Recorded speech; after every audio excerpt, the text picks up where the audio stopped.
Sir Karthik sir ನಮಸ್ತೆ. ನಮಸ್ತೆ sir.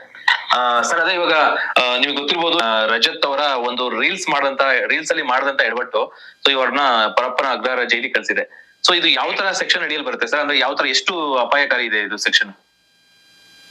Sir ಅವರು ಮಚ್ಚೇನೋ ಇಟ್ಕೊಂಡು ರೀಲ್ಸ್ ಮಾಡಿದ್ದಾರೆ ಅಂತ ನಾನು ನ್ಯೂಸ್ ಅಲ್ಲಿ ನೋಡಿದೆ. ಓಕೆ. ಯಾವುದೇ ಒಂದು ವೆಪನ್ಸ್, ಶಾರ್ಪ್ ಏಜ್ಡ್ ವೆಪನ್ಸ್ ಆಗ್ಲಿ ಅಥವಾ ಯಾವುದೇ ಒಂದು ಗನ್ ಆಗ್ಲಿ, ಯಾವುದೇ ವೆಪನ್ಸ್ ಇಟ್ಕೊಬೇಕಾದ್ರೇನು ಅಂಡರ್ ಆರ್ಮ್ಸ್ ಆಕ್ಟ್ 1959 ಅಡಿಯಲ್ಲಿ ಲೈಸೆನ್ಸ್ ಬೇಕಾಗುತ್ತೆ. ಓಕೆ. ಲೈಸೆನ್ಸ್ ಇಲ್ದೇನೆ ನೀವು ಸುಮ್ನೆ ರೋಡ್ ಅಲ್ಲಿ ಅಥವಾ ಸಾರ್ವಜನಿಕ ಸ್ಥಳದಲ್ಲಿ ಯಾವುದೇ ಒಂದು ವೆಪನ್ ಇಟ್ಕೊಂಡು ಅದನ್ನ ಫೋಟೋ ಇಟ್ಕೊಂಡು ವಿಡಿಯೋ ಇಟ್ಕೊಂಡು ಮಾಡದಲ್ಲಿ ಅದು ಆರ್ಮ್ಸ್ ಆಕ್ಟ್ ಅಂಡರ್ ಅಲ್ಲಿ ಅಫೆನ್ಸ್ ಆಗ್ತದೆ. ಸೊ ಅದು ಮಾಡಂಗಿಲ್ಲ.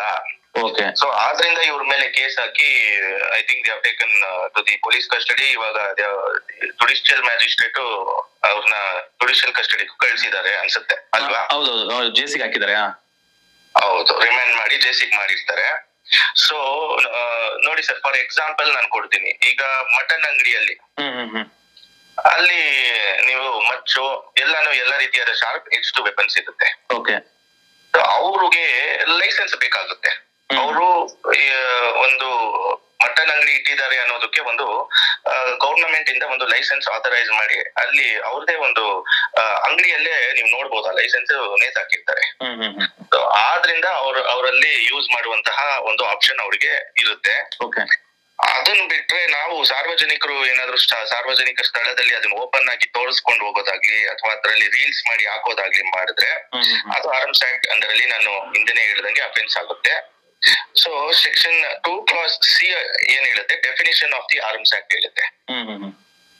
Article designed or adapted as weapon for offence or defence, ಅಫೆನ್ಸ್ಗೆ ಅಥವಾ ಡಿಫೆನ್ಸ್ಗೆ, ಫೈರ್ ಆರ್ಮ್ಸ್ ಮತ್ತೆ sharp edged weapons and other deadly weapons ಇವೆಲ್ಲವನ್ನು section 2 clause C of the Arms Act 1959 ಅಡಿಯಲ್ಲಿ ಬರುತ್ತೆ. ಸೊ ಈ ಇದರಲ್ಲಿ ನಾವು ಯೂಸ್ ಮಾಡಿ ವಿತೌಟ್ ಲೈಸೆನ್ಸ್ ನಾವು ಸಾರ್ವಜನಿಕ ಸ್ಥಳದಲ್ಲಿ ವಿಡಿಯೋ ಮಾಡೋದು, ಅದನ್ನ ಸೋಷಿಯಲ್ ಮೀಡಿಯಾದಲ್ಲಿ ಹರಿಬಿಡೋದು ಮಾಡದಲ್ಲಿ ಏನಾಗುತ್ತೆ, ಇವರು section 25 punishment for certain offence ಅಂತ ಬರುತ್ತೆ. ಅದರಲ್ಲಿ 7 ವರ್ಷಗಳ ಕಾಲ ಇಂಪ್ರಿಸನ್ಮೆಂಟ್ ಇದೆ, ಪ್ರಾವಿಷನ್ ಇದೆ. ಸೆಕ್ಷನ್ ಅಲ್ಲಿ ಇವರು ಇನ್ವೋಕ್ ಮಾಡಿ ಇವ್ರನ್ನ ಕಸ್ಟಡಿಗೆ ತಗೊಂಡಿರ್ತಾರೆ. ಓಕೆ ಸರ್, ಇವಾಗ ಆಯ್ತು. ಈಗ ಈ ರೀತಿ ಸೋಷಿಯಲ್ ಮೀಡಿಯಾದಲ್ಲಿ ಈ ತರ ಪೋಸ್ಟ್ ಮಾಡಿದ್ದು ಕಾನೂನು ಪ್ರಕಾರ ತಪ್ಪಾಗಿರುತ್ತೆ. ಬಟ್ ಒಂದ್ ವೇಳೆ ಈ ತರ ಮಾಡಿ ಸಾರಿ ಸರ್ ನನಗೆ ಗೊತ್ತಿಲ್ಲ ತಪ್ಪಾಯ್ತು ಅಂತ ಕ್ಷಮೆ ಕೇಳೋದ್ರಿಂದ ಶಿಕ್ಷೆ ಕಡಿಮೆ ಆಗ್ಬೋದಾ ಇದರಲ್ಲಿ? ಇಲ್ಲ, ಒನ್ಸ್ ಪೊಲೀಸ್ನವರು ಫಸ್ಟ್ ಇನ್ಫಾರ್ಮೇಶನ್ ರಿಪೋರ್ಟ್ ಹಾಕಿ ಮತ್ತೆ ಅವ್ರನ್ನ ಇದಕ್ಕೆ ಕಳಿಸ್ದಲ್ಲಿ ಏನಾಗುತ್ತೆ, ಆ ಫಸ್ಟ್ ಇನ್ಫಾರ್ಮೇಶನ್ ರಿಪೋರ್ಟ್ ಅಲ್ಲಿ ಸೆಕ್ಷನ್ ಗಳನ್ನ ಇನ್ವೋಕ್ ಮಾಡಿರ್ತಾರೆ, ಆರ್ಮ್ಸ್ ಸೆಕ್ಷನ್ ಗಳನ್ನ ಇನ್ವೋಕ್ ಮಾಡಿರ್ತಾರೆ. ಅವರು ಏನೇ ಇದ್ರೇನು ಮುಂದೆ ನ್ಯಾಯಾಲಯದಲ್ಲಿ ಪ್ರೂವ್ ಮಾಡ್ಬೇಕಾಗುತ್ತೆ ಅವ್ರ ಕಡೆಯಿಂದ ಅವ್ರು ಮಾಡಿದ್ದು. ಅವರು ಪ್ಲೀ ಗಿಲ್ಟಿ ಮಾಡಿದ್ರೆ ಇಂಥ ಕೇಸ್ಗಳಲ್ಲಿ it will be a non bailable offence. ಅವ್ರು ಪ್ಲೀ ಗಿಲ್ಟಿ ಮಾಡ್ಲಿಕ್ಕೆ ಆಗಲ್ಲ, ಯಾಕಂದ್ರೆ ಡೈರೆಕ್ಟ್ ಇದಾಗ್ಬಿಡುತ್ತೆ, ಕಷ್ಟ ಆಗುತ್ತೆ ಅವ್ರಿಗೆ.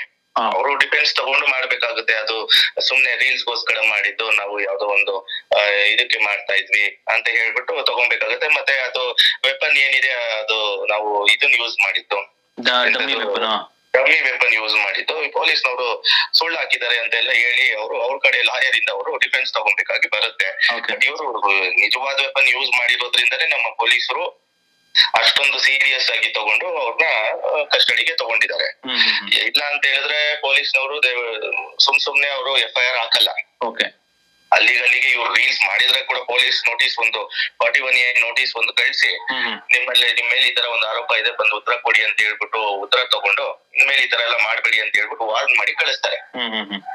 ಸೊ ಈಗ ಅವರು ನಿಜವಾದ ಒಂದು ವೆಪನ್ ಯೂಸ್ ಮಾಡಿರೋದ್ರಿಂದಾನೇ ಅವರಿಗೆ ಇಷ್ಟು ಡೆಪ್ತ್ ಆಫ್ ದಿ ಕ್ರೈಮ್ ಹೋಗಿರೋದು.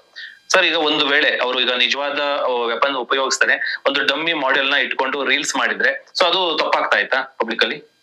ಅದನ್ನ ಮುಂದೆ ಈಗ ಫಸ್ಟ್ FIR ಆದ್ಮೇಲೆ, ಈಗ FIR ಹಾಕಕ್ಕಿಂತ ಮುಂಚೆ ಇವೆಲ್ಲ FIR ಆದ್ಮೇಲೆ ಇದೆಲ್ಲಾನು ಏನ್ ಬರುತ್ತೆ, it comes under the preview of the court. ಈ ಕೋರ್ಟ್ ಅಲ್ಲಿ ನಾಳೆ ದಿನ ಇವ್ರು ಬೇಲ್ ತಗೊಂಡು ಆಚೆ ಬಂದು ಟ್ರಯಲ್ ಅಲ್ಲಿ ಪ್ರೂವ್ ಮಾಡ್ಬೇಕಾಗಿ ಬರುತ್ತೆ. ಸೊ ಆದ್ರಿಂದ ಯಾಕೆ ನಮ್ಮ ಪೊಲೀಸ್ನವರು ಇದನ್ನ ಇಷ್ಟು ಸೀರಿಯಸ್ ಆಗಿ ತಗೊಂಡು ಇವ್ರ ಮೇಲೆ ಆರ್ಮ್ಸ್ ಆಕ್ಟ್ ಅಡಿಯಲ್ಲಿ ಹಾಕಿದಾರಪ್ಪ ಅಂತ ಹೇಳಿದ್ರೆ, ಇವ್ರನ್ನ ಫಾಲೋ ಮಾಡುವಂತವ್ರು ಕೆಲವರು ಇರ್ತಾರೆ. ಈಗ ನೀವು ಕೆಲವೊಂದು ಏರಿಯಾಗಳಿಗೆ ಹೋಗಿ, ಈ ಶ್ರೀರಾಮ್ಪುರ ಆಗಿರ್ಬೋದು ಅಥವಾ ವಿವೇಕ್ ನಗರ ಆಗಿರ್ಬೋದು, ಇಂತ ಕೆಲವೊಂದು ಪ್ರದೇಶಗಳಲ್ಲಿ ಕೆಲವೊಬ್ರು ಕಿಡಿಗೇಡಿಗಳು ಇರ್ತಾರೆ. ಇಂತ ಏರಿಯಾಗಳಲ್ಲಿ ಜಾಸ್ತಿ ರೌಡಿಸಮ್ಗಳು ಇರುತ್ತೆ. ಅವರು ದೇ ವಿಲ್ ಬಿ 15-16 ಇಯರ್ಸ್ ಇರುತ್ತೆ ಅವ್ರಿಗೆ, ಅಥವಾ ಅಂಡರ್ 20 ಇಯರ್ಸ್ ಇರ್ತಾರೆ. ಅವ್ರು ಏನು ನೋಡ್ತಾರೆ ಸೋಷಿಯಲ್ ಮೀಡಿಯಾ, ಈಗ ನೀವು ಮೇನ್ ಸ್ಟ್ರೀಮ್ ಮೀಡಿಯಾಕ್ಕಿಂತ ಇಟ್ ಟೇಕ್ಸ್ ಒಂದ್ ಸ್ಟೆಪ್ ಹೈಯರ್. ಹೌದು, ಫೋನ್ಗಳಲ್ಲಿ ಏನ್ ನೋಡ್ತಾರೆ ಅದನ್ನೇ ಅವ್ರು ಮಾಡ್ಲಿಕ್ಕೆ ಹೋಗ್ತಾರೆ. ಸೊ ಹಂಗ್ ಮಾಡಿದಲ್ಲಿ ನಮ್ಮ ಸಮಾಜಕ್ಕೆ ಒಲಿತಲ್ಲ, ಅದು ಜನರಲ್ ಪಬ್ಲಿಕ್ಗೆ ಅದು ಒಂದು ಇದಾಗುತ್ತೆ. ಇವ್ರನ್ನ ನೋಡಿ ತುಂಬಾ ಜನ ಮಾಡೋದ್ರಿಂದ ಇದನ್ನ ಪ್ರೊಪಗೇಟ್ ಮಾಡ್ಲಿಕ್ಕೋಸ್ಕರ ಪೊಲೀಸ್ನವ್ರು ಕೇಸ್ ಹಾಕಿರ್ತಾರೆ. ಓಕೆ, ಅಲ್ಲ ನನಗೆ ಪ್ರಶ್ನೆ ಏನಂದ್ರೆ, ಈಗ ಓಕೆ ಅದು ಡಮ್ಮಿನೋ ಇಲ್ವಂತ ಅದು ಕೋರ್ಟಲ್ಲಿ ತೀರ್ಮಾನ ಮಾಡ್ತಾರೆ. ಒಂದು ಈಗ ಪೊಲೀಸ್ನವ್ರಿಗೇನೆ ಅದು ಡಮ್ಮಿ ಅಂತ ಗೊತ್ತಾಗಿದ್ದೆ ಅಕಸ್ಮಾತ್, ಈಗ ಪೊಲೀಸ್ನವರು FIR ಹಾಕಿರೋ ಕಾರಣ ಇದು ಒರಿಜಿನಲ್ ಅಂತ ಹೇಳಿದ್ರೆ FIR ಹಾಕಿದ್ದಾರೆ. ಬಟ್ ಒಂದ್ ವೇಳೆ ನಾನು ನಾರ್ಮಲ್ ಆಗಿ ಕೇಳ್ತಾ ಇರೋದು, ಒಂದು ಡಮ್ಮಿ ವೆಪನ್ ಇಟ್ಕೊಂಡು ರೀಲ್ಸ್ ಮಾಡಿದ್ರೆ ಅದು ತಪ್ಪಾಗ್ತಿತ್ತಾ, ಸೆಕ್ಷನ್ ಅಳವಡಿಕೆ ಆಗ್ತಿತ್ತಾ ಇದಕ್ಕೆ ಅಂತ? ಅಂದ್ರೆ ಅದನ್ನೇ ನಾನು ಹೇಳಿದ್ದು, ಒಂದು ಪೊಲೀಸ್ ನೋಟಿಸ್ ಕೊಟ್ಟಿ ಆದ್ರೂ ಅವ್ರಿಗೆ ಒಂದು ವಾರ್ನ್ ಮಾಡ್ತಾ ಇದ್ರು, ಇನ್ವೆಸ್ಟಿಗೇಷನ್ ಮಾಡ್ತಾ ಇದ್ರು. ಯಾವ ವೆಪನ್ ನೀವು ಯೂಸ್ ಮಾಡಿರೋದು ಅದು ತಗೊಂಡ್ಬಂದ್ ತೋರ್ಸಿ ಅಂತ ಎಲ್ಲ ಹೇಳಿ. ಯಾಕಂದ್ರೆ ಪೊಲೀಸ್ನವ್ರಿಗೆ ಇನ್ವೆಸ್ಟಿಗೇಷನ್ ಮಾಡುವಂತಹ ಪವರ್ ನಮ್ಮ BNSS ಮತ್ತೆ CRPC ಅಡಿಯಲ್ಲಿ ಇದೆ. ಅವ್ರನ್ನ ಕರೆಸಿ ಅದನ್ನ ಯಾವ ವೆಪನ್ ಏನು ಎತ್ತ ಎಲ್ಲ ನೋಡಿ ಅವ್ರಿಗೊಂದು ವಾರ್ನ್ ಮಾಡಿ, ಅದು ಏನಾದ್ರು ಡಮ್ಮಿ ವೆಪನ್ ಹಾಕಿದ್ದಲ್ಲಿ ಇನ್ನೊಂದ್ಸತಿ ಈ ತರ ಎಲ್ಲ ಮಾಡಿ ಸೋಷಿಯಲ್ ಮೀಡಿಯಾದಲ್ಲಿ ಅರಿಬಿಡ್ಬೇಡಿ, ನಿಮ್ಮನ್ನ ನೋಡಿ ನಿಮ್ಮ ಫಾಲೋವರ್ಸ್ ಅದನ್ನೇ ಮಾಡ್ತಾರೆ ಅಂತ ಹೇಳಿ ಅವರಿಗೆ ಒಂದು ವಾರ್ನ್ ಮಾಡಿ ಇದು ಕಳಿಸ್ತಾ ಇದ್ರು, ವಾಪಸ್ ಕಳಿಸ್ತಾ ಇದ್ರು. ಈಗ ಅದು ರಿಯಲ್ ವೆಪನ್ ಆಗಿರೋದ್ರಿಂದಾನೇ ಅದು ಇಷ್ಟು ಸೀರಿಯಸ್ ನೇಚರ್ ತಗೊಂಡು ಇದಾಗಿರೋದು ಸರ್. ಓಕೆ ಸರ್, ಆಕ್ಚುಲಿ ಇದು ನಾನು ಇದನ್ನ ತುಂಬಾ ಜನ ಇದು ಅಬ್ಸರ್ವ್ ಮಾಡ್ಲೇಬೇಕು. ಯಾಕಂದ್ರೆ ತುಂಬಾ ಜನ ನಾವು ವಿಡಿಯೋಗಳು ನೋಡ್ತಾ ಇದ್ವಿ, ಇವತ್ತು ಸೆಲೆಬ್ರಿಟಿಗಳು ಈ ತರ ಮಾಡಿದರೆ ಇದು ಅರೆಸ್ಟ್ ಆಗಿದೆ, ಈ ಲೆವೆಲ್ಗೆ ಹೋಗಿದೆ. ಬಟ್ ತುಂಬಾ ಜನ ಬೈಕಲ್ಲಿ ಕುತ್ಕೊಂಡು ಈ ತರ ಮಚ್ಚನ ಬೀಸ್ಕೊಂಡು ಈ ತರ ಹೋಗಿರೋ ತುಂಬಾ ರೀಲ್ಸ್ ಗಳು ನೋಡಿದೀವಿ. ಸೊ ಇದು ಇಂಥವ್ರಿಗೆಲ್ಲ ಪಾಠ ಆಗುತ್ತೆ ಅಂತ ಅನ್ಸುತ್ತಲ್ವಾ ಸರ್ ಇದು? ಹೌದು, ಎನಿ ಶಾರ್ಪ್ ಎಜ್ಡ್ ವೆಪನ್ ಇಟ್ಕೊಳ್ಳೋದಾಗ್ಲಿ, ಯಾವ್ದೇ ಒಂದು ನೈಫ್ ಇಟ್ಕೊಳ್ಳೋದಾಗ್ಲಿ, ಡ್ರ್ಯಾಗರ್ ಇಟ್ಕೊಳ್ಳೋದಾಗ್ಲಿ, ಮತ್ತೆ ಏನೇ ಇಟ್ಕೊಳ್ಳೋದು. ಈಗ ನೋಡಿ, there is different between bullet and pellet. Bullet real gun ಅಲ್ಲಿ ಯೂಸ್ ಮಾಡ್ತಾರೆ, ಪೆಲ್ಲೆಟ್ ಏರ್ ಗನ್ ಅಲ್ಲಿ ಯೂಸ್ ಮಾಡ್ತಾರೆ. ಬುಲೆಟ್ ಅಲ್ಲಿ ಹೊಡೆದ್ರೆ ಸಾಯ್ತಾರೆ, ಪೆಲ್ಲೆಟ್ ಅಲ್ಲಿ ಹೊಡೆದ್ರೆ ಏಟ್ ಆಗುತ್ತೆ. ಸೊ ಇವೆಲ್ಲ ಡಿಫ್ರೆನ್ಶಿಯೇಷನ್ ಇರ್ತದೆ ಆರ್ಮ್ಸ್ ಆಕ್ಟ್ ಅಡಿಯಲ್ಲಿ. ಸೊ ಇದನ್ನೆಲ್ಲ ನಾವು ಏನಾದ್ರು ಇಟ್ಕೊಂಡು, ಈಗ ಫಾರ್ ಎಕ್ಸಾಂಪಲ್ ಏರ್ ಗನ್ನಿಗೆ ಲೈಸೆನ್ಸ್ ಬೇಡ ಅಂತ ಹೇಳ್ತಾರೆ, ಆಯ್ತಾ? ಅದೇ ಏರ್ ಗನ್, ಏರ್ ರೈಫಲ್ ಏನೋ ಇದೆ ಅಂತ ತಿಳ್ಕೊಳ್ಳಿ. ಆ ಏರ್ ರೈಫಲ್ ಲೈಸೆನ್ಸ್ ಬೇಡ ಅಂತ ಅವರೇ ಬಿಲ್ ಅಲ್ಲಿ ಬರೆದು ಕೊಟ್ಟಿರ್ತಾರೆ. ಅದನ್ನ ನಾವು ಸಾರ್ವಜನಿಕ ಸ್ಥಳದಲ್ಲಿ ಇಟ್ಕೊಂಡು ವಿಡಿಯೋ ಮಾಡೋದು, ಅದನ್ನ ನಾವು ಫೈರ್ ಮಾಡೋ ತೋರ್ಸೋದು, ಅಥವಾ ಒಂದು ಯಾವ್ದೋ ಒಂದು ಇಲ್ಲಿ ಮೂಕ ಪ್ರಾಣಿಗಳಿಗೆ ಹೊಡಿಯೋದು ಎಲ್ಲ ಮಾಡಿದ್ರೆ ಅದನ್ನು ಅಫೆನ್ಸ್ ಆಗುತ್ತೆ. ಅದ್ರಲ್ಲಿನೂ ಇವರು ತಗೊಂಡು they can take action. Okay. ಅಂದ್ರೆ ಸಮಾಜದಲ್ಲಿ ಎದುರಿಸುವಂತ ಕೆಲಸ ಮಾಡಬಾರ್ದು. ಅಂದ್ರೆ ಒಂದು ವೆಪನ್ಸ್ ಲೈಸೆನ್ಸ್ ಬೇಡ ಅಂತ ಹೇಳಿದ್ರೇನು ವೆಪನ್ ಅಲ್ಲಿ ನಿನ್ನ ಸೇಫ್ಟಿಗೋಸ್ಕರ ನೀನ್ ಇಟ್ಕೊಂಡಿದೀಯಾ. ರಿಯಲ್ ವೆಪನ್ ಬೇಕು ಅಂದ್ರೆ ದೇರ್ ಇಸ್ ಸಮ್ ಪ್ರೋಸೆಸ್. ನೀವು ಅದಕ್ಕೆ ಲೈಸೆನ್ಸ್ ಗೆ ಅಪ್ಲೈ ಮಾಡಿ ಒಂದು 2 to 3 ಇಯರ್ಸ್ ಆದ್ಮೇಲೆ ಅದು ಅಕ್ಸೆಪ್ಟ್ ಆದ್ಮೇಲೆ ನಿಮಗ್ ಬರುತ್ತೆ. ಅದು ನೀವು ಕೂಲಂಕುಷವಾಗಿ ತನಿಖೆ ಮಾಡ್ತಾರೆ, ಏನಕ್ಕೆ ಲೈಸೆನ್ಸ್ ಬೇಕು, ನಿಮ್ ಕ್ರಿಮಿನಲ್ ಬ್ಯಾಕ್ ಗ್ರೌಂಡ್ ಇದೆಯಾ ಇಲ್ವಾ ಎತ್ತ ಏನು, ಇವೆಲ್ಲ ಕೂಲಂಕುಷವಾಗಿ ತನಿಖೆ ಮಾಡಿ ಲೈಸೆನ್ಸ್ ಗ್ರಾಂಟ್ ಮಾಡುವಂತದ್ದು. ಎಲ್ಲರಿಗೂ ಲೈಸೆನ್ಸ್ ಕೊಡಲ್ಲ. ಹಾಗಾಗಿ ನೀವು ಇವಾಗ ಏರ್ ಗನ್ಗೆ ಎಲ್ಲ ಲೈಸೆನ್ಸ್ ಬೇಡ, ಪೆಲೆಟ್ ಯೂಸ್ ಮಾಡಿ ಮಾಡಬಹುದು, ಅದನ್ನ ಫೈರ್ ಮಾಡಬಹುದು. ಅದನ್ನ ನೀವು ಸಾರ್ವಜನಿಕ ಸ್ಥಳದಲ್ಲಿ ಯೂಸ್ ಮಾಡಿದ್ರೇನು ಅದನ್ನು ಅಫೆನ್ಸ್ ಆಗುತ್ತೆ. ಅದನ್ನ ಇದನ್ನ ತೋರಿಸೋದಾಗ್ಲಿ, ಸಾರ್ವಜನಿಕ ಸ್ಥಳದಲ್ಲಿ ಯೂಸ್ ಮಾಡೋದಾಗ್ಲಿ ಮಾಡಿದ್ರೆ ಅಫೆನ್ಸ್ ಆಗುತ್ತೆ. ಯಾಕಂದ್ರೆ ಅದರಿಂದನೂ ಹೊಡೆದ್ರೆ ಏಟ್ ಆಗುತ್ತೆ. ಅದು ಇಷ್ಟು MM ಅಂತ ಇರ್ತದೆ, ಹೊಡೆದ್ರೆ ಅದು ಅದ್ರಲ್ಲೂ ಏಟ್ ಆಗಿ ಆಗುತ್ತೆ. ಓಕೆ ಸರ್, ಇವಾಗ ಇವೆಲ್ಲ ಇದರಿಂದ ಬರುತ್ತೆ ಸರ್. ಹೇಳಿ. ಇವಾಗ ಅವ್ರಿಗೆ ಬೇಲ್ ಆಗೋದು ಅಂದ್ರೆ ಇಷ್ಟು ದಿನ ಕಾಯ್ಬೇಕು ಅಂತ ಏನಾದ್ರು ಇದೆಯಾ, ಅಥವಾ ಬೇಲ್ ಇಮಿಡಿಯೇಟ್ ಆಗುತ್ತಾ ಈಗ? ಇಲ್ಲ, ಈಗ ಅವ್ರ ಲಾಯರ್ಸ್ ಬೇಲ್ ಅಪ್ಲಿಕೇಶನ್ ಫೈಲ್ ಮಾಡ್ಬೋದು. ಫೈಲ್ ಮಾಡಿದ ತಕ್ಷಣ ಒಂದು ಅಬ್ಜೆಕ್ಷನ್ ಅಂತ ಒಂದು ಡೇಟ್ ಕೊಡ್ತಾರೆ. ಅದೇ ದಿನ ಪಬ್ಲಿಕ್ ಪ್ರಾಸಿಕ್ಯೂಟರ್ ಅಬ್ಜೆಕ್ಷನ್ ಹಾಕ್ತಾರೆ. ಇವರು ವಾದವನ್ನ ಮಾಡಿದ್ರೆ ಆರ್ಡರ್ಸ್ ಅಂತ ಪೋಸ್ಟ್ ಆಗುತ್ತೆ, ಬೇಲ್ ಆಗುತ್ತೆ ಸರ್. ಬೇಲ್ ಆಗೋದ್ರಲ್ಲಿ ಏನು ಯಾವುದೇ ರೀತಿ ತೊಂದರೆ ಏನಿಲ್ಲ. ಬಟ್ ಇದು it should not be repeated ಅಂತ ಹೇಳ್ಬಿಟ್ಟು ಪೊಲೀಸ್ನವರು they have taken A good step in the interest of society ತಗೊಂಡಿದ್ದಾರೆ. ಸೊ ಈ ತರ ಇದು ಮಾಡಿ ರೀಲ್ಸ್ ಮಾಡಿ ಮಾಡೋದು ಎಲ್ಲ ಮಾಡಿದ್ರೆ, ಈಗ ನೀವೇ ನೋಡ್ಬೋದು, ಮಚ್ಚಿಟ್ಕೊಂಡು ವೀಲಿಂಗ್ ಎತ್ತೋದು, ಅವೆಲ್ಲ ಈಗ RX ಅಲ್ಲಿ ವೀಲಿಂಗ್ ಎತ್ಕೊಂಡು ಮಚ್ಚಿಟ್ಕೊಂಡು ಹೋಗೋದು, ಇವೆಲ್ಲ ಜಾಸ್ತಿ ಆಗಿದೆ. ಹೌದೌದು. ಆದ್ರಿಂದ ಇವ್ರು ಮಚ್ಚಿಟ್ಕೊಂಡು ಎಲ್ಲ ಮಾಡಿದಾಗ ಏನಾಗುತ್ತೆ, ಫಿಲಂ ಅಲ್ಲಿ ಮಾಡೋದು ಬೇರೆ, ಇಲ್ಲಿ ಇವ್ರು ವಿಡಿಯೋ ಮಾಡೋದು ಬೇರೆ. ಹೌದೌದೌದು. ಸಿನಿಮಾ ಯಾಕಂದ್ರೆ ಸಿನಿಮಾ ಅಂತಾನೆ ನೋಡ್ತಾರೆ, ಅದು ಕತೆ ಸಿನಿಮಾ ಅಂತಾನೆ ನೋಡ್ತಾರೆ. ಮತ್ತೆ ಅದಕ್ಕೆ ಸರ್ಟನ್ ಪರ್ಮಿಷನ್ಸ್ ತಗೊಂಡಿರ್ತಾರೆ, ಯೂಸ್ ಮಾಡ್ತೀವಿ ಅಂತ ಹೇಳ್ಬಿಟ್ಟು ಪರ್ಮಿಷನ್ ತಗೊಂಡಿರ್ತಾರೆ. ಇವರು ಯೂಸ್ ಮಾಡ್ಬೇಕಾದ್ರೆ ಸರ್ಟನ್ ಯಾವ ಜುರಿಸ್ಟಿಕ್ಷನ್ ಪೊಲೀಸ್ ಸ್ಟೇಷನ್ ಅಲ್ಲಿ ಅಡಿಯಲ್ಲಿ ಇವರು ಮಾಡಿದ್ದಾರೆ, ಯಾವ ಏರಿಯಾದಲ್ಲಿ ಮಾಡಿದ್ದಾರೆ, ಅದು ಪೊಲೀಸ್ ಸ್ಟೇಷನ್ ಅಡಿಯಲ್ಲಿ ಇವ್ರು ಹೋಗಿ ಒಂದ್ ಲೆಟರ್ ಕೊಟ್ಟು ನಾವ್ ಈ ತರ ರೀಲ್ಸ್ ಮಾಡ್ತಾ ಇದೀವಿ, ನಮಗೆ ಈ weapon sharp aged weapon use ಮಾಡ್ಲಿಕ್ಕೆ ನಮ್ಗೆ ಪರ್ಮಿಷನ್ ಕೊಡಿ ಅಂತ ಹೇಳ್ಬಿಟ್ಟು ಆ ಜುರಿಸ್ಟಿಕ್ಷನಲ್ ಪೊಲೀಸ್ ಸ್ಟೇಷನ್ ಇನ್ಸ್ಪೆಕ್ಟರ್ ಗೆ ಒಂದ್ ಲೆಟರ್ ಬರ್ದಿ ಆ ಲೆಟರ್ ಅಕ್ಸೆಪ್ಟ್ ಆಗಿ ಮಾಡಿದಲ್ಲಿ ಇವ್ರಿಗೆ ಯಾವುದೇ ರೀತಿ ತೊಂದರೆ ಆಗ್ತಾ ಇರ್ಲಿಲ್ಲ.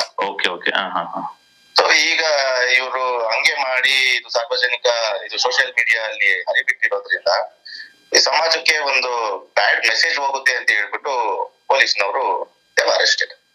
Okay sir, okay, thank you. ತುಂಬಾ ಒಳ್ಳೆ ಇನ್ಫಾರ್ಮೇಶನ್ ಕೊಟ್ರಿ. ಯಾಕಂದ್ರೆ ಇದೊಂದು ಒಂದು ಸಣ್ಣ ಮಿಸ್ಟೇಕ್ ಅಂತ ಅನ್ಸೋದ್ರು, ಯಾಕಂದ್ರೆ ಇದರಿಂದ ತುಂಬಾ ದೊಡ್ಡ ಇಂಪ್ಯಾಕ್ಟ್ ಆಗುತ್ತೆ ಅನ್ನೋ ಒಂದು ಉದ್ದೇಶಕ್ಕೆ ಒಂದು ಕಾನೂನು ಅಡಿಯಲ್ಲಿ ಅವ್ರು ಅರೆಸ್ಟ್ ಮಾಡಿದ್ರೆ ಅಂತ ಹೇಳಿದ್ರಿ.